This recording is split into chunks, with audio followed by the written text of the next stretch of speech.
¿Qué tal?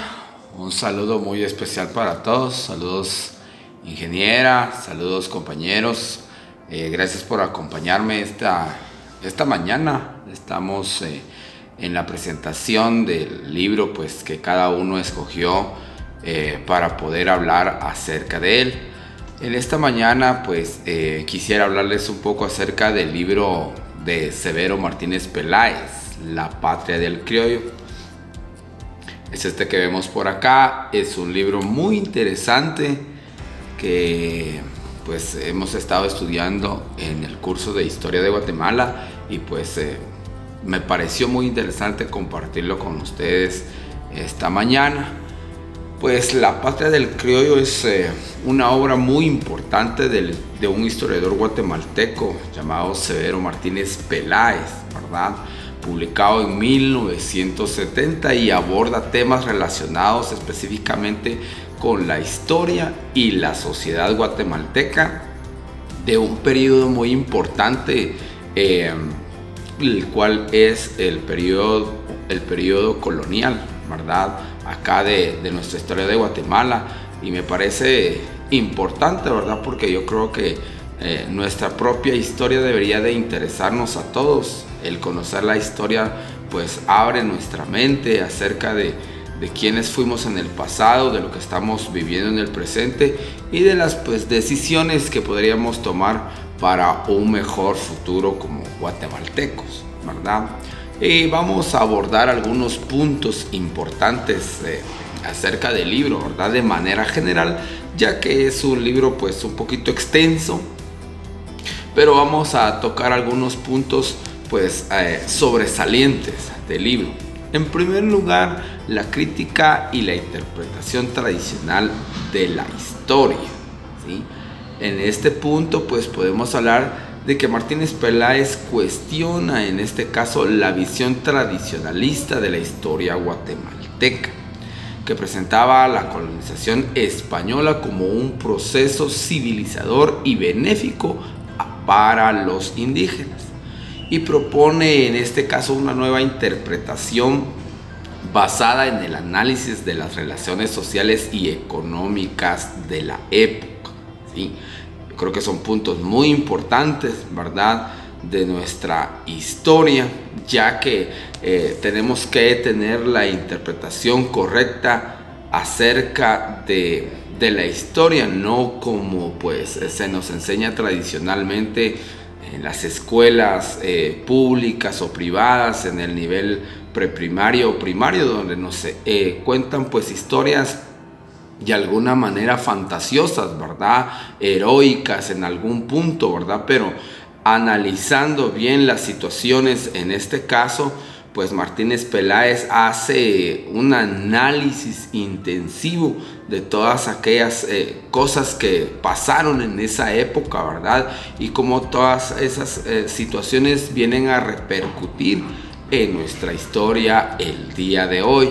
Así que esta interpretación pues abre un poquito más nuestra mente acerca de lo que debemos entender en realidad de nuestra historia. Como punto número 2 podemos mencionar las bases económicas y sociales de la colonia, ¿verdad? Punto muy importante en este libro. El autor examina las estructuras, en este caso económicas y sociales de la colonia guatemalteca, destacando la explotación y opresión de los indígenas por parte de la élite criolla y la Iglesia Católica. Y argumenta en este caso que el sistema colonial se basaba en la denominación o el mantenimiento del poder por parte de estas élites. Y es que por eso su nombre, ¿verdad?, La Patria del Criollo, que en este caso viene a ser una de las clases sociales fundamentales de la colonia, que viene a marcar en este caso nuestra historia, ¿verdad? Desde el mismo tiempo y la época de la conquista, ¿sí?, que vienen los españoles a Guatemala, y de ahí es que empieza a surgir la clase criolla, ¿verdad? Que ya en este caso los criollos eran denominados todas aquellas personas que nacían acá ya en Guatemala, a todos aquellos españoles nacidos en Guatemala, de raza, por decirlo así, de linaje puro español, pero nacidos en Guatemala, se denominaban criollos, ¿verdad? Entonces los criollos fue una clase social que marcó la historia, ¿verdad? Ya que ellos pues siempre pretendían mantener el poder y los intereses económicos que ellos tenían a base del trabajo y la explotación del indígena, ¿verdad? En este caso el libro habla acerca de cómo el verdadero tesoro de Guatemala, ¿verdad? No era el oro ni la plata, porque no éramos un país que en este caso producía ese tipo de minerales, sino que en este caso la tierra, ¿sí? Y el propio indio en sí, como parte de la producción de la misma tierra, venía a ser el verdadero tesoro de Guatemala, lo cual ellos se dieron cuenta y pues trataron en toda su manera de aprovecharse, ¿sí? Para poder tener a los indios a la mano y tierras en grandes extensiones, ¿verdad? Para poder producir y para poder enriquecerse de la mejor manera posible, y una de las características importantes, ¿verdad? De la manera más rápida posible.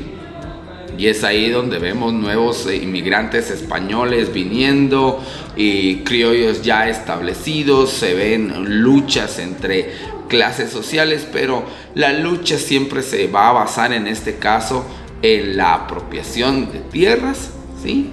Y en este caso en la apropiación misma de los indios, ya que los criollos y los nuevos españoles que venían a nuestro país se daban cuenta que la tierra en sí no tenía ningún valor si no habían indios que la trabajaran y que producieran, en este caso, riqueza para ellos, ¿verdad? La misma Iglesia Católica formó parte de una clase social de alguna manera que venía a ayudar en la explotación misma del indio. Como punto número 3 podemos mencionar el análisis de las rebeliones indígenas. Martínez Peláez en este caso examina las rebeliones y levantamientos indígenas que ocurrieron durante la colonia y estudia sus causas y consecuencias, y argumenta que estas rebeliones fueron expresiones de resistencia y de lucha contra la opresión colonial. Pues en un primer punto se sabe que los indígenas lucharon por su misma tierra para que no lo sacaran de su tierra y pues para tener ese sentido de pertenencia, lo cual pues llevó a combates sangrientos, combates violentos, ¿verdad? En contra de los españoles y los criollos, ¿verdad? En estos famosos levantamientos. Aunque nosotros sabemos, ¿verdad?, que en sí la conquista pues tuvo pues puntos esenciales, ¿verdad? Podemos mencionar como primer punto en este caso pues el enfrentamiento bélico, ¿sí? La guerra que se tuvo en la misma conquista, que fue parte del sometimiento del indio, ¿sí? sobre los conquistadores. Entonces nosotros conocemos las batallas que se libraron en el tiempo de la conquista, pero luego vino otro punto fundamental en el cual sometieron a los indios de manera económica, ¿verdad? Despojándolos de sus tierras, haciéndolos a un lado, pues ahorillándolos a un punto en el que ellos no les quedaba de otra que someterse a los indios, ¿verdad? En este caso a los conquistadores, y ellos pues no tenían de otra pues que de alguna manera ponerse a disposición del español y tributar para ellos. Y vemos que poco a poco también fueron sometiendo a los indios de alguna manera psicológica, ¿verdad? Ya que ellos tenían sus creencias, tenían su propia forma de vida. Entonces viene la Iglesia Católica a intervenir a través de los conquistadores y todo, pues para que en este caso el indio aceptara una nueva religión que no conocía, aceptara esas normas y fuera sometido poco a poco, ¿sí?, para evitar todo tipo de levantamiento, ¿sí?, de los indígenas. Punto número 4, el concepto del criollo y su identidad, muy importante, ¿verdad?, mencionado acá en La Patria del Criollo. El autor, en este caso, ¿verdad?, Martínez Peláez, explora el concepto del criollo en la sociedad colonial guatemalteca y analiza la formación de la identidad criolla y su relación con el poder político y económico. Y también en este caso discute algunas situaciones, ¿verdad?, respecto a algunas tensiones y conflictos entre los criollos y la corona española. Sabemos muy bien que después de cierto tiempo el establecimiento de los criollos acá en nuestro país, pues se da ese fenómeno, ¿verdad?, de que se convierten de alguna manera en productores, van teniendo pues cada vez más capacidad, ¿sí?, la sociedad criolla, ¿verdad?, y se da cuenta de que puede producir, de que puede tener el poder, pero ¿sí?, como siempre tenían que tributar a la corona, ¿sí?, española. Fue una cosa pues que con el tiempo les fue incomodando, y entonces es que se empiezan a dar algunas luchas, ¿verdad?, en este caso para ellos pues desprenderse, ¿sí?,